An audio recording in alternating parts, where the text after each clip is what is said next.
မင်္ဂလာပါရှင်မဘာလေးများပြပေးရမလဲရှင် ဇုံးမှာသုံးစင်တာဘလန့်အောင်မိုက်သုံးစင်တာဟာညာလေးစီမှာလေဘလန့်အောင်မိုက်လေးထဲကဘာတွေများရှိလဲ ဟုတ်ကဲ့မညီမလေးလိုက်ပြပေးမယ်နော်မ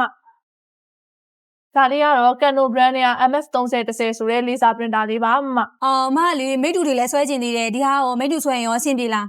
ဟုတ်ကဲ့မဒါလေးကကြာ A4 ဆိုလို့ရှိရင်တော့ print copy scan 3မျိုးရသွားမယ်ရှင် legal လေးကတော့ print only လေးပဲရသွားမယ်နော်မ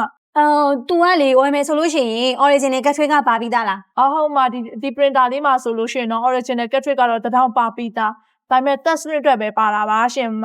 refill ကတော့ပြန်ပြီးတော့ထည့်သုံးလို့တော့မရဘူးရှင်မအဲ့ဆိုမှဒီ cartridge ကိုဝယ်မယ်ဆိုလို့ရှိရင်ရောနံပါတ်ကဘယ်လိုပြောဝယ်ရမှာလဲ ဟုတ်မ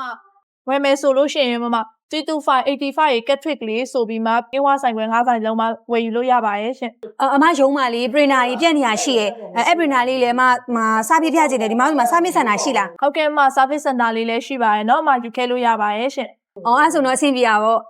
အဲ့ဆိုလို့ရှိရင်မဒီ printer တစ်လုံးနဲ့ cartridge 5တောင်ယူလိုက်မယ်ဟုတ်ကဲ့အမဈေးလေးလည်း shop ပြုံလေ